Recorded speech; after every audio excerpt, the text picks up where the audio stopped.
Oi pessoal, nesse vídeo a gente vai fazer uma pequena revisão de funções periódicas. Então vamos começar pela definição. Então uma função, né, de R em R, né, definindo toda a reta, ela vai ser uma função periódica de período t, ou ainda t periódica, se f de x mais t for igual a f de x para todo x no domínio da função, né, que é os números reais. Então, ou seja, né, na prática, o que é essa definição aqui, o que é essa propriedade aqui quer dizer? Quer dizer que a função se repete a cada intervalo de tamanho t. Né? Então, um exemplo disso, exemplo bem claro disso, é a função seno de x. Né? Essa função aqui, ela é 2π periódica. Tá? Então, né, na prática, o que isso quer dizer? Então, se eu fizer o gráfico dessa função, né, eu vou fazer aqui só no período de 0 a 2π, que vai ser isso daqui. E aí, depois disso, né, em outros intervalos, a função vai se repetir. Né? Então, eu vou ter isso daqui, depois eu vou ter isso daqui e assim por diante. Tá? Então, isso que quer dizer a função ser 2π periódica, né? A função periódica de período 2π. Tá? Então, outro exemplo, a função cosseno também vai ser periódica, né? A função cosseno de x também é 2π periódica. Tá? E a função cosseno vai ser simplesmente, então, isso daqui, né? Deixa eu só colocar aqui. Isso daqui é a função seno de x. Agora, a função cosseno de x, né, vai ser mais ou menos isso daqui. Né? E aí, de novo, vai se repetir.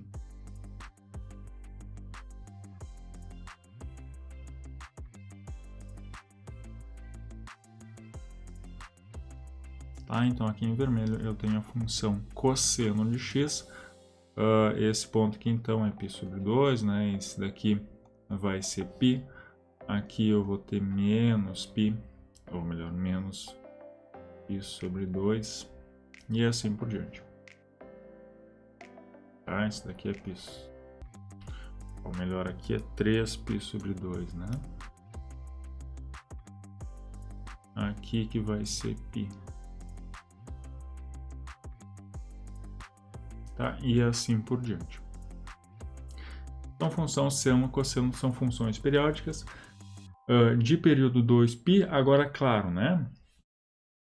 Se eu pegar e somar 4π, por exemplo,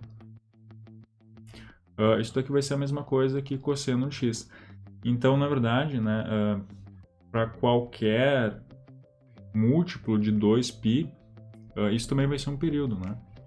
Então, cosseno de x mais 6π, isso daqui é a mesma coisa que cosseno de x, tá? Então, eu também posso dizer, né, que a função cosseno de x, ela é 6π periódica. Tá? Então, o período da função não é único, mas o menor valor de t, né, tal que f de x mais t é igual a f de x, para todo x, é chamado de período fundamental.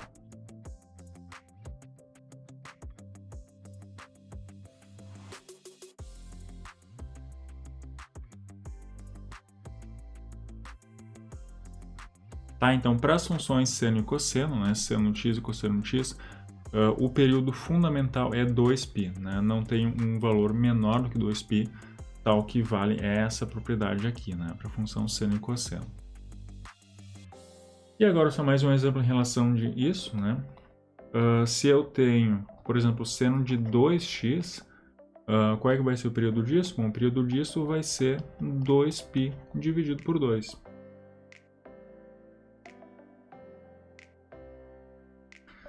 Se eu fizer o gráfico disso, né? Então aqui ela repetia a cada 2π unidades, agora seno de 2x, ela vai fazer uma volta completa aqui até π. Né? Então, se eu fizer o gráfico de seno de 2x, eu vou ter isso daqui.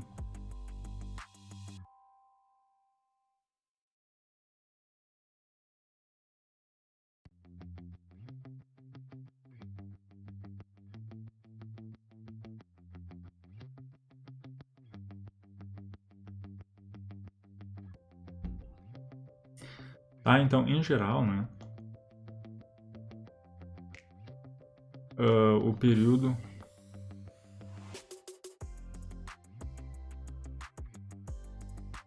fundamental de seno de 1 alfa vezes x, isso daqui vai ser 2π dividido por alfa.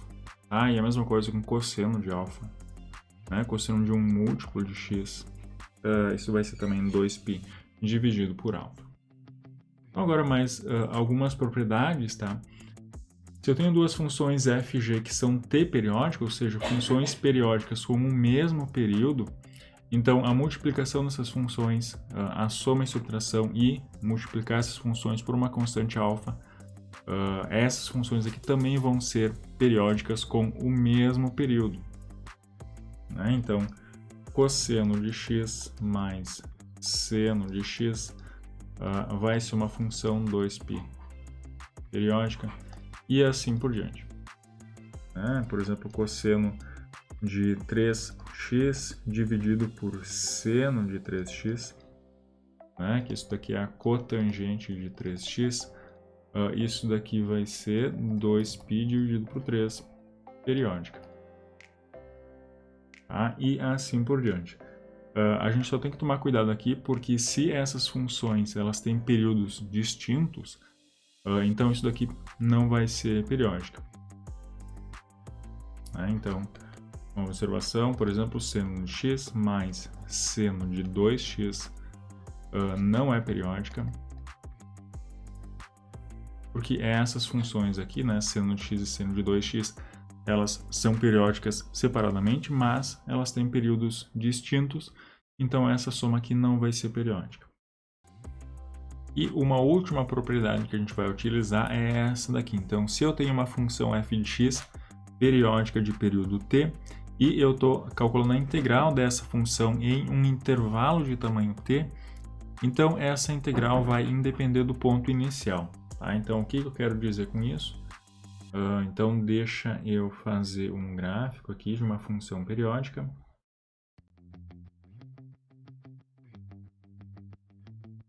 Tá? Então, vamos pegar aqui o meu t, que vai ser o meu período. Tá? E vamos supor que eu tenho uma função periódica nesse intervalo. Então, se ela é periódica, bom, né, ela vai se repetir a cada intervalo de tamanho t. Então, eu vou ter essencialmente isso daqui. Então, aqui eu tenho t, aqui eu vou ter 2t, aqui 3t e assim por diante. Tá? Então, agora, se eu pegar um intervalinho de tamanho t, então, por exemplo, né, se eu pegar aqui 1a e aqui 1a mais t, então esse intervalo aqui, ele tem tamanho t, tá? E eu calcular a integral nesse intervalo aqui, bom, a integral vai ser a área, né, entre a função e o eixo x. Então vai ser essa área aqui. Só que essa área aqui é a mesma coisa aqui. Bom, se eu pegar essa parte aqui e jogar aqui, vai ser a mesma coisa, né? E essa área aqui.